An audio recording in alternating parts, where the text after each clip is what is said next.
Namaste, welcome to iDream Social Spotlight with Kavita.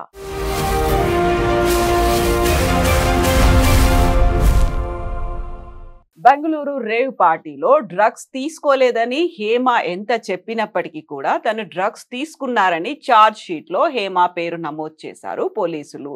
ఎందుకని ప్రతిసారి film industry rave పార్టీలు drugs వీటి గురించే మాట్లాడుకోవాల్సినటువంటి పరిస్థితి ఏర్పడుతోంది. ఇప్పుడు హేమ పేరు ఛార్జ్ షీట్ లో నమోదైన తర్వాత జరిగే పరిణామాలు ఎలా ఉంటాయి? మనతో పాటుగా ఉన్నారు సీనియర్ జర్నలిస్ట్ జిఆర్ మహర్షి గారు. మహర్షి గారు, ఇప్పుడు హేమ గతంలో చెప్పింది తను ఏ తప్పు చేయలేదు, అమాయకురాలు అనే మాట చెప్పింది, వీడియోస్ రిలీజ్ చేసింది. అయినప్పటికీ కూడా తనని సస్పెండ్ చేసింది, బట్ రివోక్ కూడా చేసింది. ఇప్పుడు సరికొత్తగా వచ్చినటువంటి ఛార్జ్ షీట్ లో హేమ పేరు నమోదైంది, తను కూడా డ్రగ్స్ తీసుకున్నట్టుగా తేలింది. అసలు ముందు తర్వాత ఏం జరిగింది? ఏం చేసిందంటే ఊరికి ఎక్కువ అనవసరంగా తాను ఆ కేసులో లేదని చెప్పుకోవడానికి విపరీతంగా నటించడం. అంటే ఆ సినిమాల్లో నటించకుండా బయట నటించేసి అక్కడ పొరపాటు. రెండు, ఆ పోలీసులను కూడా ఒక రకంగా గుచ్చినట్టు అయింది. అంటే వాళ్ళకి సంబంధం లేకుండా ఏమి బయటకు వచ్చి వీడియోలు చేయడం, ఒకవేళ ఇవన్నీ చేయకపోయి ఉంటే ఏదో చూసి చూడనట్టు ఆమె పేరు తీసేసి ఉండేవాళ్ళేమో, అది వాళ్ళకి ప్రెస్టీజియస్గా మారింది. మమ్మల్ని మేము ఇక్కడ మా కస్టడీలో ఉండి కూడా మీరు ఇలా చేశారా అనేది ఏదో కొంచెం బెంగళూరు పోలీసులకు ఏదో గుచ్చుకున్నట్టయింది. సరే, అది వదిలేస్తే ఎందుకు సినిమా ఇండస్ట్రీ డ్రగ్స్ అనగానే సినిమా ఇండస్ట్రీ వాళ్ళ పేర్లన్నీ బయటకు వస్తాయంటే అక్కడ డ్రగ్స్ వాడకం ఎక్కువ ఉంది. మా వాళ్ళు ఏదో ఎన్నికలు పెట్టుకోవడము, ఇంకోటి చేయడము, సస్పెండ్ చేయడం, ఎత్తేయడం కాకుండా అసలు ఎందుకు ఆ సినిమా ఇండస్ట్రీకి డ్రగ్స్కి ఎందుకు అంత సంబంధం ఉంది అనేది ఒకసారి చూసి చెక్ చేస్తే, అంటే వాళ్ళు ఏం చేయగలరు, కనీసం ఆ వాడకం తగ్గించేది ఏమైనా ఒక చర్య, అలా డ్రగ్స్కు సంబంధించి ఎవరు పట్టుబడినా మేము నిషేధిస్తాము, మీకు సినిమాల్లో మేము అవకాశాలు ఇవ్వము, మీ అలాంటిది ఏదైనా ఒక నిర్ణయం తీసుకుంటే ఏదైనా కొంత తగ్గుతుందేమో. ఎందుకు సినిమా వాళ్ళు ఎక్కువ డ్రగ్స్ తీసుకుంటారంటే అది ఒక రకమైన డిప్రెషన్ ఫీల్డ్ మేడం. అది ఎందుకు డిప్రెషన్ అంటే డబ్బులు వస్తాయి కదా, సెలబ్రిటీ హోదా వస్తుంది కదా, అంటే విపరీతమైన అప్స్ అండ్ డౌన్స్ ఉంటాయి, ఒత్తిడి విపరీతంగా ఉంటుంది. అంటే ఒక సక్సెస్ వచ్చిన తర్వాత దాన్ని నిలబెట్టుకోవడానికి విపరీతమైన ప్రెజర్ ఉంటుంది. ఆ ప్రెజర్ అనేది ఏమవుతుందంటే పక్కన ఏదో ఒక రిలాక్సేషన్ కోసం ఏదో మందు అనేది కామన్. ఇప్పుడు సోషల్ డ్రింకింగ్ అనేది కామన్ అయిపోయింది. దాన్ని ఏమి ఇప్పుడు దాని గురించి పెద్దగా ఎవరు చర్చించడం లేదు. ఈ డ్రగ్స్ ఎక్కువ ప్రాబ్లం అయిపోతాం. వీక్ పాయింట్ ఏదో ఒక వీక్ పాయింట్. ఇంకోటి ఏమిటంటే సక్సెస్ కూడా అంతే. సక్సెస్ వల్ల ఏమిటంటే ఒక దశ డబ్బులు వస్తాయి, ఏం చేసుకోవాలి, డబ్బులు వచ్చిన తర్వాత కూడా ఇంక వాళ్ళకి అంటే ఒక నెక్స్ట్ లెవెల్ ప్రెజర్ అంట, సంతోషం అంటారే, దాన్ని ఎక్కడో ఎవరో ఒకరు తగిలిస్తారు ఈ డ్రగ్స్ని. ఈ డ్రగ్స్ని ఒకసారి డ్రగ్స్ వల్ల ఏమిటంటే మొత్తం జనరేషన్స్ వెళ్ళిపోతాయి. ఒకసారి గనక అది తగులుకుంటే డ్రగ్ అనేది అంత సులభంగా వదిలించుకోలేరు వీళ్ళు. కాబట్టి సినిమా వాళ్ళని అనడానికి లేదు, బయట సొసైటీలో కూడా మీరు పబ్స్ పోతే అదేం సినిమా వాళ్ళే ఉండరు కదా, వాళ్ళే కదా, అమ్మాయిలు అబ్బాయిలు అంతా ఉంటారు. అదే సినిమా సెలబ్రిటీస్ ఎందుకుంటారు? ఈ రేవ్ పార్టీల్లో కూడా ఏమిటంటే హేమ గారు చేసింది ఏమిటంటే ఇదంతా గందరగోళం చేసుకుని తాను ఎత్తికి తెచ్చుకున్నారు. ఇప్పుడు ఆమె డ్రగ్స్ తీసుకున్నారు, కేసు ప్రూవ్ అయితే 6 నెలల నుంచి 1 year శిక్ష పడుతుంది ఆమెకి, అంతే కదా, బెయిల్ రద్దు అయిపోతుంది, శిక్ష పడుతుంది. మరి ఏంటి, ఎట్లా తప్పించుకుంటే మరి అఫ్కోర్స్ ఇంకో పై కోర్టు కప్పి చేసుకోవడమో ఇంకోటి ఏదో ఉంటారు అనుకోండి, ఎవరు జైల్లో కూర్చోరు అంత సులభంగా.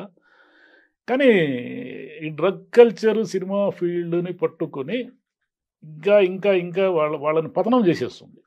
చాలామంది యాక్టర్లు కూడా, ఇప్పుడు మనకు రఘువరన్ ఎంత గొప్ప నటుడు అతను కేవలం ఈ డ్రగ్స్ వల్లనే చాలా తొందరగా చనిపోవడానికి కారణం డ్రగ్సే. ఆయన విపరీతమైన మాదక ద్రవ్యాలు లేదా మత్తు పదార్థాలకు అలవాటు పడి చాలా తొందరగా ఆయన చనిపోవడానికి. ఎంత మంచి నటుడు అతను, ఇంకొక 10-20 ఏళ్ళు పైగా అతని కెరీర్ ఉండేది, అంత గొప్ప నటుడు అతను. వెరీ రీసెంట్ ఇంటర్వ్యూ భానుచందర్ గారిది చేశాం సార్ చెన్నైలో. తను చెప్పిన మాట, నేను ముంబైలో ఉన్నప్పుడు నేను వాడని డ్రగ్ అంటూ లేదు అనే మాట చెప్పి, సో మా అన్నయ్య అలవాటు చేసింది సరికొత్త డ్రగ్ మార్షల్ ఆర్ట్స్. ఆ మార్షల్ ఆర్ట్స్ నేర్చుకోవడం వల్ల వీటన్నిటిని నేను మర్చిపోయాను అనేది. సో ఆయన చెప్పింది ఒక 40 ఏళ్ల క్రితం ఉన్నటువంటి సంఘటన.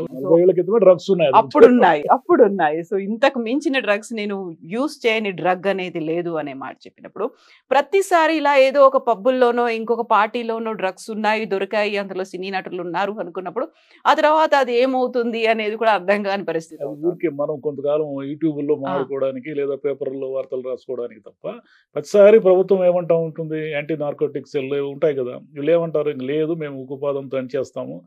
డ్రగ్స్ లో ఎవరు దొరికినా వాళ్ళని ఎవరు పట్టుబడతారు, ఎవరో ఒక డ్రగ్ ఫెడలర్స్ సప్లైలు చేసే నైజీరియా వాడు ఒకడో ఇద్దరు పట్టుబడతారు. అసలు ఆడుతున్న వాళ్ళు ఎవరు, కొంటున్న వాళ్ళు ఎవరు, వీళ్ళందరికీ లింకులు ఉన్నాయని మీరే కదా చెప్తారు. ఎప్పుడైనా ఏనాడైనా ఎవరి మీదైనా చర్య తీసుకున్నారు. ఏమనంటే అయ్యో వాళ్ళు సెలబ్రిటీస్ పిల్లలు, వాళ్ళు వీళ్ళు పొలిటీషియన్స్ పిల్లలు, వాళ్ళ ఫ్యూచర్ పాడైపోతుంది. ఫ్యూచర్ ఆల్రెడీ పాడైపోతుంది డ్రగ్స్ ఇంకా వాడకం పెంచడం వల్ల. ఎక్కడో ఒక చోట దాన్ని గట్టిగా కట్టడి చేస్తే కనీసం ఆ భయం అన్నా ఉంటుంది. అంటే చట్టం చాలా సీరియస్గా మన మీద యాక్షన్ తీసుకుంటుంది అనే భయం అన్నా ఉంటే కొంచెమైనా అది ఆగే అవకాశం ఉంది. ఏముందిలే మనం మేనేజ్ చేసేయచ్చు, ఏం పెద్ద పెద్ద కష్టమేం కాదు, దొరికితే ఏమవుతుంది అనే మూడ్ వచ్చింది అనుకోండి, దానివల్ల ఇంకా ఎక్కువ నష్టం జరుగుతుంది. మీరు ఇన్ని వార్తలు వస్తాయి, ఇన్ని టీవీల్లో చర్చలు వస్తాయి, అరెస్టులు చేస్తారు, వాళ్ళని ఏదో ముసుగులు కప్పి తీసుకెళ్తూ ఉంటారు కదా. ఇన్ని జరిగినా మళ్ళీ రేవ్ పార్టీలు ఏమైనా ఆగుతున్నాయా? ఏమీ ఆగడం లేదు. అవి అట్లనే నడుస్తూనే ఉన్నాయి. అవే డ్రగ్స్ వాడుతూ పబ్బుల్లో వాళ్ళు కస్టమర్లు వాళ్ళు కోరుకుంటున్నారని డ్రగ్స్ సప్లై చేసేవాళ్ళు పబ్స్లో చేయకూడదు కదా. మామూలుగా వాళ్ళు లిక్కర్ మాత్రమే అమ్మాలి. వాళ్ళు లిక్కర్ కాకుండా ఇవి కూడా ఎందుకు అమ్ముతున్నారు? ఎందుకంటే విపరీతమైన డబ్బు వస్తుంది దాంట్లో. డబ్బు విపరీతం, అదంతా కొన్ని మిల్లీగ్రాములు అమ్మితే కూడా వేల రూపాయలు వచ్చేస్తాయి. మరి ఆ వేల రూపాయలు అంత ఈజీగా రావాలంటే ఇంక వేరే దారి ఏముంది? డ్రగ్స్ అనేది ఏమిటంటే మీకు యుఎస్ ఒక దశలో సర్వనాశనం కావడానికి ఇవే కారణం. మీకు వినింటారు, అతను కొలంబియా డ్రగ్ లార్డ్ ఉన్నాడు కదా, అతను యుఎస్ను ఒక దశలో సర్వనాశనం చేశారు. కొన్ని దేశాల్లో కాల్చేస్తారు, మరణశిక్షలు ఉన్నాయి డ్రగ్స్ సంబంధించి ఏదైనా పట్టుబడితే. మనకు కూడా చట్టం అంత కఠినంగా ఉందనుకోండి, కనీసం కొంత మనం, ఎందుకంటే చాలామందికి సెలబ్రిటీస్ వీళ్ళందరికీ కూడా ఏంటంటే టైం ఉండదు. వాళ్ళ పిల్లలు ఏం చేస్తున్నారనే టైం ఉండదు. వాళ్ళకి కావాల్సినంత డబ్బు ఉంటుంది పిల్లల చేతిలో. వాళ్ళేమో స్కూల్ దశ నుంచి లేదా కాలేజీ దశ నుంచి ఇవన్నీ అలవాటు పడిపోతారు. ఒక దశలో వీళ్ళు చూసుకున్నా కూడా వాడిని వెనక్కి తీసుకురాలేరు. ఎలా తీసుకొస్తారు? అప్పటికే ఆరోగ్యం పాడైపోయి ఉంటుంది, అతను డ్రగ్స్ లేకుండా ఉండలేని పరిస్థితుల్లో ఉంటాడు. అంటే మీరు ఎంత సెలబ్రిటీస్ అయ్యి ఎన్ని కోట్ల రూపాయల ఆస్తిపరులు అయితే ఏం ప్రయోజనం? మీ పిల్లలు చూస్తూ చాలా తొందరగా సుసైడే కదా అది ఒక రకంగా. కొంచెం లాంగ్ స్టాండింగ్ సుసైడ్ అంతే, కొంచెం పొడిగిస్తారు అంతే. మరి మీ పిల్లలు మీ కళ్ళ ముందే అలా అయిపోతూ ఉంటే మీరు అంటే వీళ్ళు కొంచెం జాగ్రత్త తీసుకుంటే అసలు ఏం జరుగుతూ ఉంది, పిల్లలు ఏం చేస్తున్నారు, కాలేజీలకు వెళ్తున్న పిల్లలు ఏం చేస్తున్నారు, మినిమం అంటే పొద్దస్తమానం వాడి మీద ఏదో నిఘా వేయమని కాదు నేను చెప్పేది. మినిమం కనీసం వాడు ఎలా చేస్తున్నాడు, ఏం చేస్తున్నాడు, మనం ఇస్తున్న డబ్బుని ఎక్కడ ఖర్చు పెడుతున్నాడు అనైనా ఆలోచిస్తే కొంతైనా ప్రివెంట్ చేయొచ్చు. పూర్తిగా ఆపలేరు, పూర్తిగా ఆపడం అనేది అసాధ్యం. ఎందుకంటే ఏది మాత్రం ఆపగలిగాం మనం? ఏమన్నా మద్యాన్ని ఓ అని ఇంత పెద్దది వేస్తారు. సినిమా చూస్తేనే వాడు ఎవడైనా మందు తాగుతూ ఉంటే కింద స్లైడ్ వేస్తారు, మద్యం తాగడం హానికరం అంటారు. సినిమా మొదలు పెట్టంగానే దాంతో మొదలు పెడతారు, పోతారు రా మద్యం తాగితే. ఎవడైనా ఆపాడా? ఎవడు ఆపరు కదా. ప్రివెంట్ చేసుకుంటూ రావడమే అంతే. ఈ రీసెంట్ కాలంలో తెలంగాణ సీఎం రేవంత్ రెడ్డి కూడా ఒక మాట అన్నారు, ఏదైనా సినిమాలు ఇక్కడ రిలీజ్ చేయాలి అనుకున్నప్పుడు ఫస్ట్ మీరు దానికి సంబంధించి ఒక స్టోరీ లాగానో ఒక స్లైడ్ లాగానో యాంటీ డ్రగ్స్ యూసేజ్కి సంబంధించి ఒకటి చేయించండి అనే మాట చెప్పారు. మా కూడా ఒక సస్పెన్షన్ చేసింది, ఆ తర్వాత ఎత్తేసింది. హేమ కూడా నేను 2 రాష్ట్రాల సీఎంలను కూడా కలుస్తాను అని చెప్పిన తర్వాత ఇప్పుడు ఛార్జ్ షీట్లో పేరు వచ్చిన తర్వాత రియాక్షన్స్ అనేవి ఎలా ఉంటాయని మీరు అనుకుంటున్నారు? ఎలా ఉండాలంటారు? ఏం రియాక్షన్స్ ఉన్నాయి? అసలు ఏదో పొరపాటు అయిపోయింది అని అప్పుడే గమ్మన అయిపోయింటే ఏమీ అయ్యిండేది కాదు. ఆమె దీన్ని తెగే వరకు లాగింది. ఆమె తెగే వరకు లాగి మళ్ళీ వీడియోలు పెట్టి నేను బిర్యానీ వండిస్తా, మీకు అది వండిస్తా, ఇది వండిస్తా అని చెప్పి ఇప్పుడు ఆమె పేరు ఉంది. ఇప్పుడు ఆమె ఏం చెప్తారు? నేను అన్యాయంగా అక్రమంగా ఇరికిచ్చారని చెప్తారా? చెప్పలేరు కదా. మీకు రక్త పరీక్షలు చేసే కదా ప్రూవ్ చేస్తారు. కాబట్టి ఇంకా ఆమె ఏం చెప్పినా ఇంకా ఆమె చెప్పింది, ఆమె హాయిగా సినిమాల్లో నటిస్తూ ప్రశాంతంగా ఉండకుండా ఈ డ్రగ్స్ జోలికి ఎందుకు అర్థం కావడం లేదు. అంటే ఆమె వల్ల అనేక మంది చెడిపోతారు కదా. ఆమె సెలబ్రిటీ కదా ఎంతో కొంత. ఆమె ఆ పార్టీల్లో పాల్గొంటూ ఆమె చిన్నపిల్లల్ని ఆమె చెడగొడతా ఉంటే మళ్ళీ ఇంకా ఆమెకి ఇంకేం మాట్లాడే హక్కు ఉంది? ఆమె కూడా బిగ్ బాస్లో వచ్చి ఆ రోజు అన్ని నీతులు చెప్పారు కదా. ఏం మాట్లాడే హక్కు ఉంది ఆమెకి? ఏమి మాట్లాడే హక్కు లేదు ఆమెకి. సో ఇప్పుడు ఏం చేస్తారని మీరు అనుకుంటున్నారు? ఏం చేయాలి? ఏం చేస్తారు? మా సస్పెండ్ చేస్తారు అంతే.